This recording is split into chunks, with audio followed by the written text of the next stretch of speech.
Hey everybody, it's Andrew Lee here, and today we're going to do a review of the iPhone 4 software that just came out a couple of days ago. Some of the new features, as you can tell, is the right off the bat is the wallpaper. You could do this on jailbroken iPhones for a long time, but finally you're able to do it with just the regular software. So you can go into it, you can go into settings really easily, change up the wallpaper. You can set it as lock screen or just the home screen.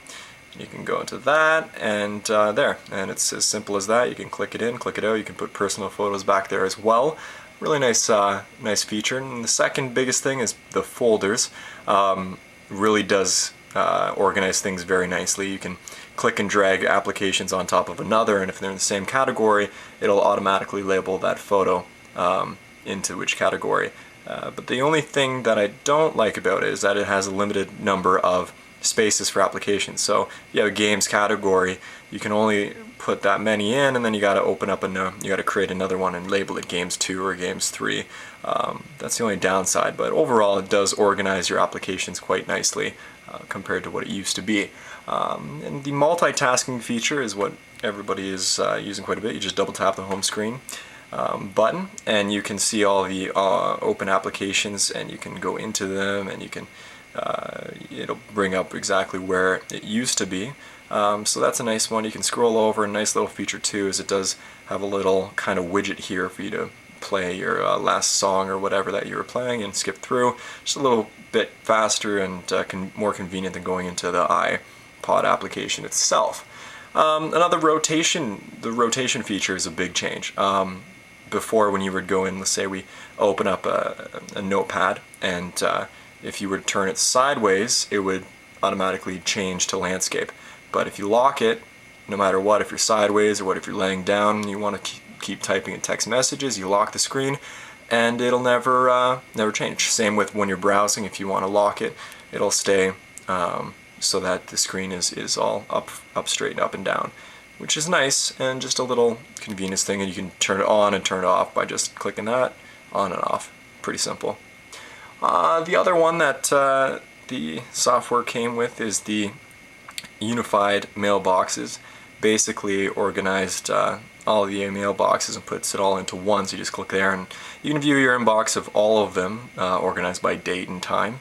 But overall, not a huge change. It does make it a little bit more simple to get around or to see your newest mailbox or email, but overall not a big change.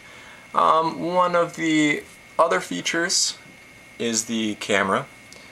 The camera has been lacking this, but for quite a while. But you can, if you click on something and you want to go into the camera, you say you have an object, you want to go and you want to zoom into it, you click on it. You can still focus in by clicking, but you can also zoom in, and it is pretty good quality. Once again, with the iPhones, you got to keep the lens clean in order to keep a nice crisp image, but just a little change. That's a nice feature.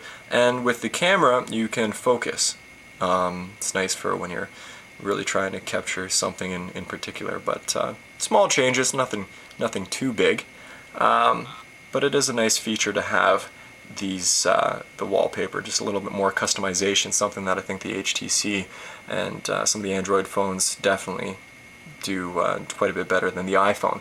One other little thing is the spell check, which for us who rely on Word and things like that, it's a nice feature. So if you spell something wrong, it highlights and you can click on it and gives you suggestions for what to change it to. Nothing huge, but it is a little bit of a convenience feature.